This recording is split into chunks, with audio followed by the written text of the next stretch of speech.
This has to end. Jill Biden sees Ukraine mom's heartbreak. During a visit to Romania, Jill Biden heard heartbreaking stories from Ukrainian women and children who fled Russia's war and found safe haven across the Bucharest, Romania. Jill Biden heard heartbreaking stories Saturday from Ukrainian women and children who fled Russia's war and found safe haven in Romania. With own mother telling the U.S. First Lady of a harrowing escape after being holed up in a cramped, cold basement with her traumatized 8-year-old daughter. Reaching Romania was a game change for us, Svetlana Galiak of Kharkiv, Ukraine, told Biden in her native language during the First Lady's tour of a Bucharest public school hosting refugee children. Galiak said her daughter feels much better here. No more tears, and she adapted very nicely. Biden told Galiak and the other women, "I think mothers will do anything for their children," adding that they were amazingly strong and resilient.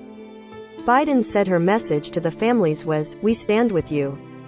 During a craft activity, she watched as the children scrawled messages on paper cutouts of their hands. One young Ukrainian girl wrote, "I want to return to my father."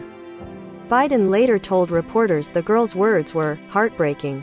The First Lady praised the Romanian government and relief organizations for the range of humanitarian aid they are providing to refugees. At the school, the First Lady, herself a teacher, saw how teachers are helping some of the approximately 900,000 Ukrainians who have fled to Romania since Russia invaded Ukraine on February 24. Really, in a lot of ways, the teachers are the glue that help these kids deal with their trauma and deal with the emotion and help give them a sense of normalcy, Biden said. She added that she saw signs of hope for families who felt that there was some structure to their lives and they were getting supplies. They all realized how much money the United States has been giving to Ukraine and to the refugee situation and to Romania to support the refugees. Most of the Ukrainians who have fled to Romania, mainly women and children, have moved on to other countries, but about 100,000 remain, officials said. Earlier, Biden was briefed at the U.S. Embassy on the relief effort.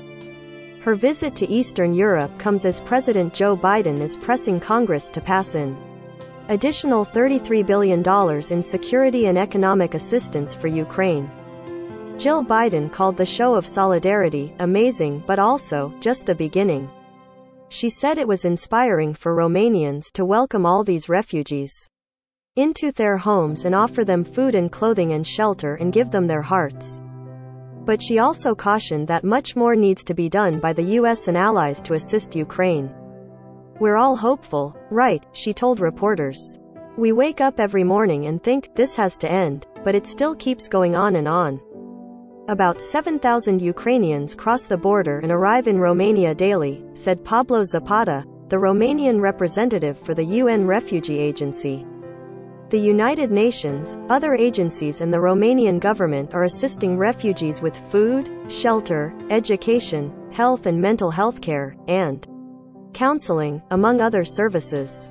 Biden asked specifically about the provision of mental health services and whether summer school was available to help refugee students catch up on their education. She said later that the whole world is seeing that we need more mental health assistance for the children and their parents. The First Lady is on the second day of a 4-day trip to Romania and Slovakia, which shares a border with Ukraine, that is designed to showcase U.S. support for the refugees. Biden was scheduled to spend Sunday, Mother's Day, meeting with refugees in Slovakia and visiting a border village. Biden had lunch with Romania's First Lady, Carmen Iohannis, at her private residence. Iohannis, who accompanied Biden during the school visit, kept her job as an English teacher when her husband took office, just like Biden kept hers teaching at a Virginia community college. The emotional thread to Biden's day continued after she arrived in Slovakia's capital. At her first stop, she left flowers at a memorial dedicated to Jan Kuciak, a 26-year-old investigative journalist, and his fiancée, who were assassinated in 2018. The case triggered a political crisis and brought down the country's government. Associated Press writer Amr Madani in Wilmington, Delaware, contributed to this report. Follow the app's coverage of the war at https://apnews.com/hub/Russia-Ukraine.